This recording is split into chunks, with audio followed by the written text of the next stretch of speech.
the broadcast link I'm going to send out from HAPS right here. And I'm just going to go silent for a minute while I do that because my brain ain't working. This one is just not. Too much glitches.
Okay, so it looks like we're broadcasting now with Twitter Live. Everything seems to be properly integrated, and people can actually jump in and view us. Yes. Oh yeah, I was seeing that. I'm just sending out the tweet right now for people to join us, and I'm going to retweet whatever you guys are sending out to, and then we can start chatting in just a few minutes. So, Darian, where are you now? Did you make it back stateside? I am back stateside. I am in Georgia with my parents currently. Nice. Just for the next month and a half, and then well, I'm not going to be here in Georgia the whole month and a half. I'll be in the U.S. for the next month and a half, and then I'm going to go back to the U.K. for 6 months. And then I'm moving back to the U.S. Nice. Everything's shaping up nice for the missing footage that you need to film.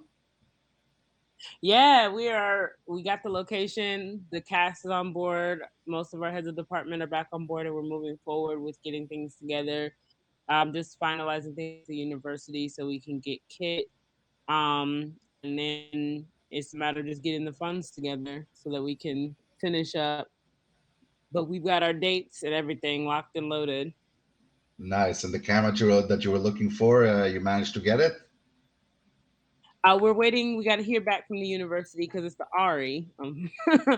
We need the ARI Alexa, but they only have two of them at the university. So we're gonna have to see if we can swing it or not. Nice. I'm sure you will. Yes, I'm sure too. I have no doubt. I have no And I doubt can't that wait to see we'll it be able to. because you've been teasing it for a while now, and I'm anxious.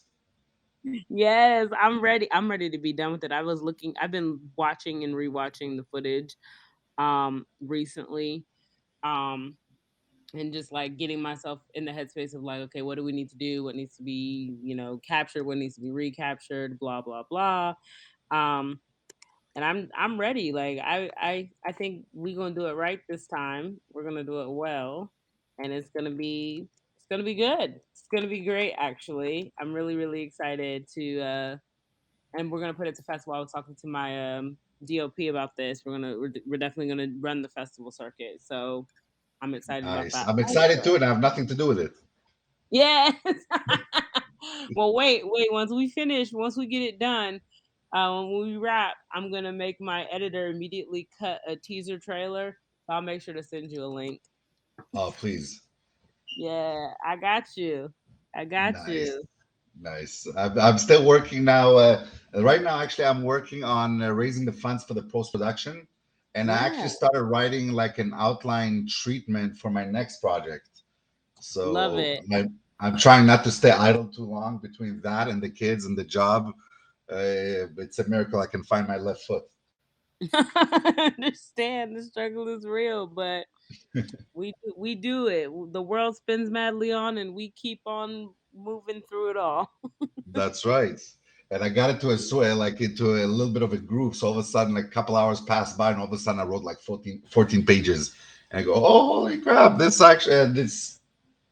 I mean, I need a second opinion but for now, I'm keeping it close to the vest. But if, at least from my perspective, it seems to flow a little bit. So I'm happy. Yeah, exciting. Love that. That's so good. Oh, I love when we keep our creative momentum. That makes me so happy. Oh yeah, Because it's hard sometimes, like, especially after the last year and a half, especially when things have been a bit more limited and restricted. It's been hard to, like, stay in the groove. Like, you might get something going, and then just, like, keeping it going is really the challenge. But oh yeah, yeah. I love that folks are continuing in that energy. So I love to see it. Oh, So yeah, absolutely. I'm One of the excited. hardest thing is to finish actually, and Yeah, Natasha actually, I don't know if it's for here to or for me to say or not, but Natasha started to write a little bit here and there. So one of the only thing I can tell her is just finish it. Like that's the hardest thing to yeah, do. Once you finish it, take a step back and just celebrate like you stole something. You know. yeah, literally, Oh literally. yes. Mm. Oh my gosh, you guys. Yeah, we'll chat a little more. Then I want to bring people in because we do have live viewers. I want to thank everyone for joining us on this really interesting Monday morning here, September 27th. We're doing Crowdfund Monday chat live. We have co-host Darian from Dekej Media with us. We have our good friend Daniel from Z Wolf, a Yamcha story, hanging out, commenting, bringing the fun, bringing the party to the Crowdfund Monday that we know you've been missing. And so this is sort of like an experiment we were doing this morning on Twitter Spaces.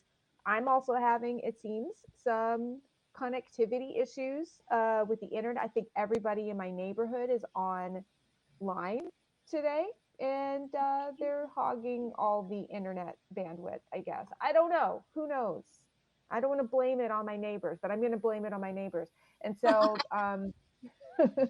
so things have been going a little bit differently, but we've coped with it.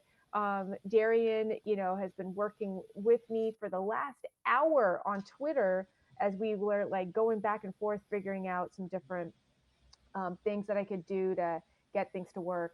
So, right, what we're going to do for the last 45 minutes of this little hanging out, talking, is we had a couple of questions that Darian came up with this morning. Um, they are great questions. And I think since we have all three of us here, and you both are experienced crowdfunders, and you have a lot of I think knowledge to drop.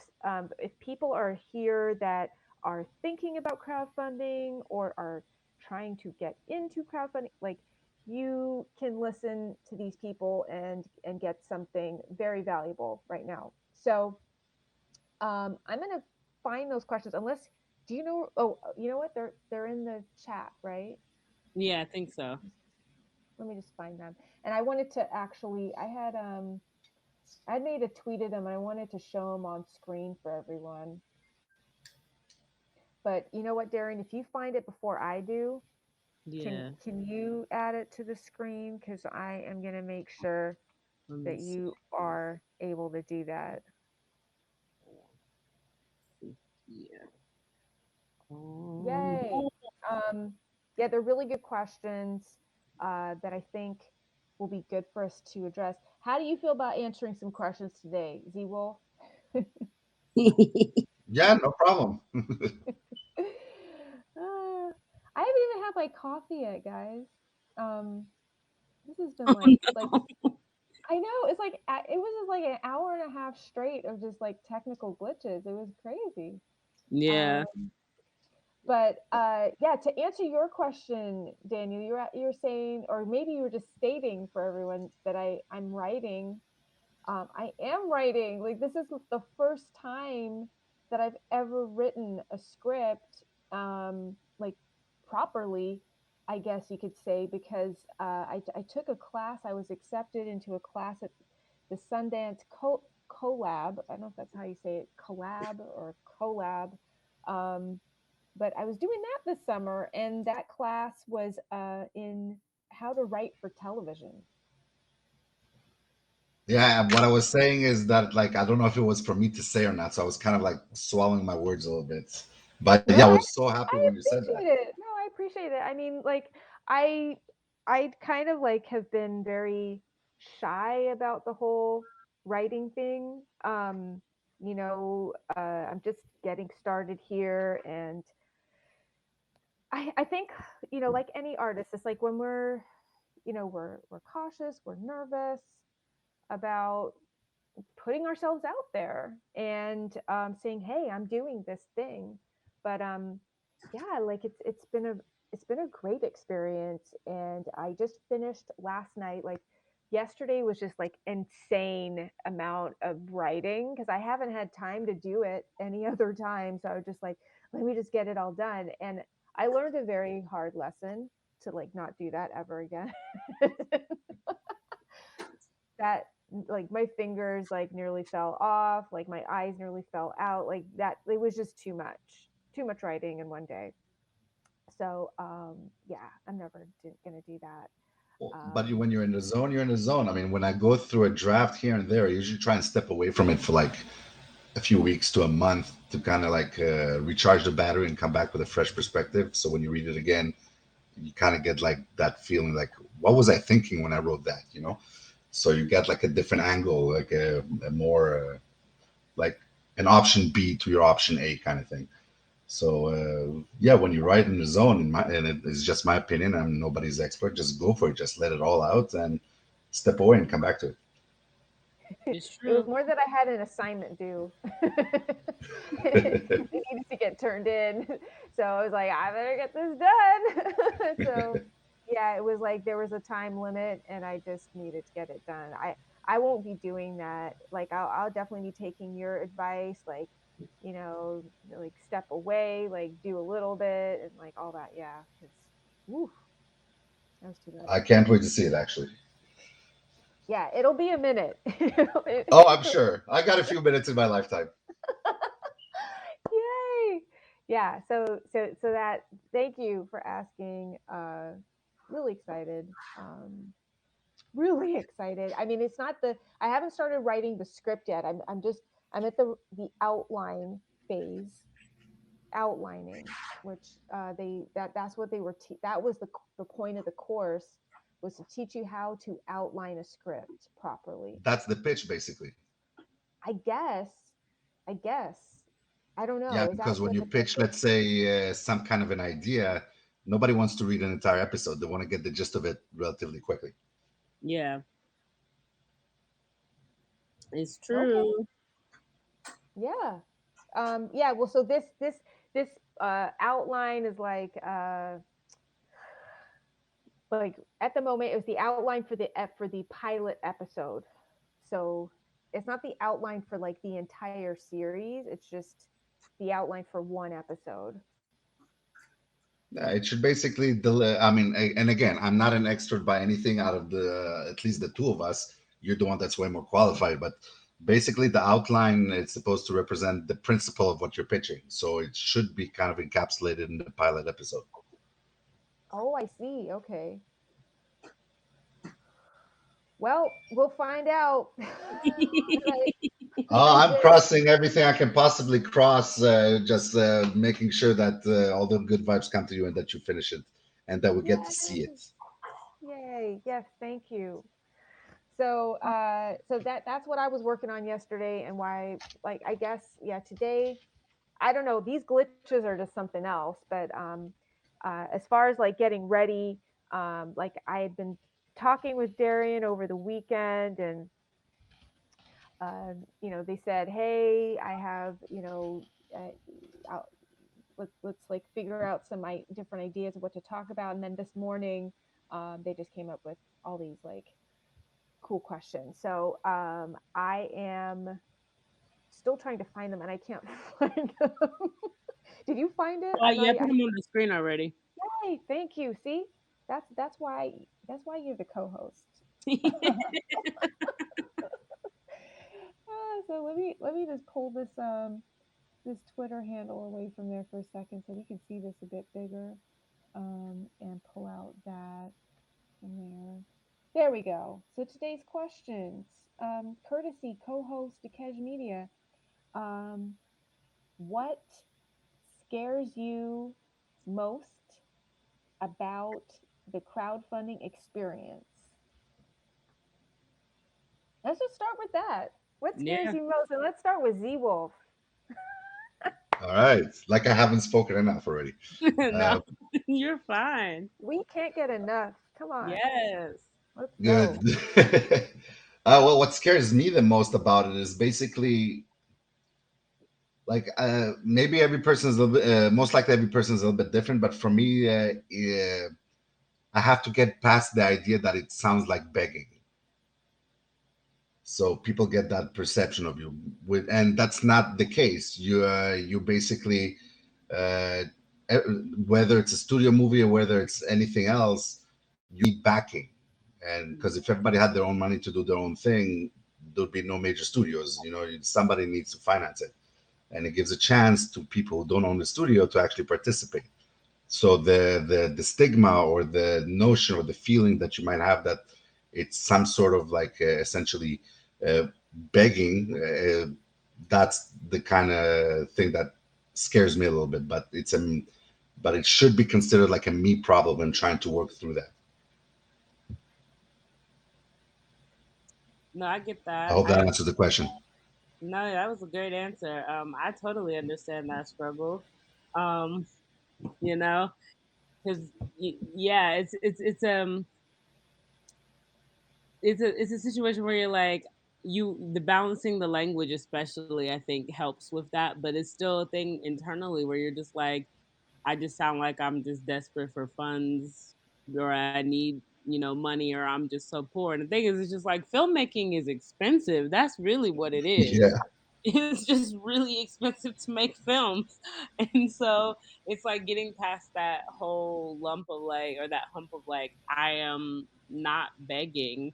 I'm asking people to kind of like partner in this journey with me. It's like, instead of investors from like the studio level or whatever, these are just like my own personal investors, my own community investors. Like I try to see it yeah. like that. You're investing in my Which art. essentially is what it is. I mean, Yes. like as you mentioned, everything's expensive. I mean, when I just wrapped principal photography, just on camera equipment alone, I spent about almost 8 grand just for the Yeah. camera equipment. Woo, woo. Never mind the sets, never mind the other people behind the camera. Like Yeah. it's just ridiculously expensive, and we got everything basically at bargain prices. Yeah. Yeah. Ooh. Eight This is why I'm thousand like, oh, dollars. woo. This is why I'm using the university's kit for finishing up our film, because I'm like, listen, the Ari Alexa is expensive just to rent, let alone buy. Yeah, So yeah. if I can get that for free, then I can navigate the rest of it. But ooh, Yeah, the lenses, the lights, like all the little, like just the hard drives to make sure and to have another location to actually dump all the footage, all yep, that little stuff that most people don't even take into consideration. It's extremely, extremely important and extremely, extremely expensive. yeah, And it's not something that everybody can just finance. So this is our way of basically uh, asking for collaboration, basically. yes, yes, exactly, exactly that. I love that. I Um, love the way you put that. Asking for collaboration with your audience, right? Like if you want to feel part of this, hey, let's collaborate. And that's a Yeah, different. that's why one of the important things within crowdfunding, at least when you do like uh, short-term crowdfunding, like Kickstarter, that sort of thing, as opposed to Patreon, like Darren is doing, which is more long-term membership-based. Mm. It's basically you can offer perks and say thank you here because you collaborated with us. Here's an end credit. Here's a T-shirt. Here's a this. Here's a that. Something to show the appreciation for it that you're helping support a creative process. Yes, absolutely, absolutely, 100%. Yay. Yeah. Um, I'm still in octopus mode. If you guys can make sure, if you haven't already, go ahead and retweet or send out to your community that you're talking on here. I'm doing some retweets now. Just let people know. We're only going to be on here for another 25 minutes. To all our live listeners, thank you so much for stopping by. This is Crowdfund Monday, community crowdfunding for diverse indie creatives, and we are talking with Dekesh Media, who is our co-host today, and we're also talking with Daniel at Z Wolfing Onto Story, and we're just going to go through this list of questions you see on the screen, and just cover cover them one by one. The last one we were just discussing now is what scares you most about the crowdfunding experience. And just to recap, uh, Daniel had shared that just the idea of feeling like you're begging your community for money is really like was very scary. It was a scary feeling, and I think many creatives and any people crowdfunding can feel like that, definitely. I know that I feel like that right now. I'm trying to get into a mode here at with my new startup and trying to reach out and connect with the community and let them know, hey, to grow this space, I really would need and love your support in order to spend more time focusing on just this and not working 10 jobs, doing something else. So yeah, it's just like, but the thing is that it's very important to make that distinction. I mean, this is a business, so it's a slightly different thing than when we're creating. Um, and but even in those, when we're asking from those two different things, it can still feel very uncomfortable, to ask. Yes, How do very you much how so. did you get over that feel? Did you ever feel uncomfortable asking, Darian, and how did you get over that? I still feel uncomfortable asking. I have to. I'm gonna have to fire up another like. I don't know if I'm gonna do. Oh yeah, I probably am gonna do a little separate like GoFundMe, Kickstarter, Indiegogo thing for our reshoots for The Wolf and the Lamb because I think that's just gonna get better traction than trying to be like, hey, come through, buy me a coffee or Patreon. Um, Mm, so and also that way I can get my crew mobilized to help share the links and get their people involved as well. And like the thought about it, I'm like low key dreading it because we already raised like over £1,500 last spring for the original shoot, and it was fine. And I'm just like calculating things now, and it's going to be about that much, maybe a little bit more this time around, because we have to consider like COVID safety as well. Our crew is going to be traveling from like all over the UK versus like we were already in Falmouth already, didn't have to go anywhere. But now we have to go, we have to go places. So I have to get us down to Falmouth, get us, an accommodation, and then do all of the other things that we did before, plus, have PPE and things like that available. So I'm like thinking about the money and I'm just like, ooh, we gotta ask people again. We were like, okay, so I know we talked about this before, but maybe y'all wanna slide us a few more pounds, dollars, whatever, again. So it's just a situation of I think for me, like I said earlier, it's just a matter of thinking about like this isn't. I'm not begging. I'm asking people to invest in my art, because like nobody creates films like just completely without something helping them fund it, whether it's working a million jobs and paying for it themselves, or having like parents who can fund them, um Or eating or ramen noodles for about 8 months to save up. right, exactly, trimming it down in your own personal expenses, going through a studio, having a loan, a grant, whatever. Like we all either are making sacrifices or having to reach out to other people to help us make this thing happen. Like we don't do it just like out of a vacuum. So this is just one of the methods that is used. And there are people, and the other thing that helps me get over it, I think, is like knowing that there are people that want to see what I have to make, and they're willing to put the money where their mouth is. They're like, I want to see new work from you. I want to see what you're creating. I want to like, you know, be a part of this process. Here's some money. And so like that helps me get over that, is realizing that there are people who actually do want to give me money. So but it's still a struggle. It's definitely still a struggle. Oh yeah. And I still have that anxiety around it. Like even now I'm working on planning out this oh yeah, oh no, Natasha got kicked out. Well, I still see her here, but Natasha, when you come back in, it should be fine.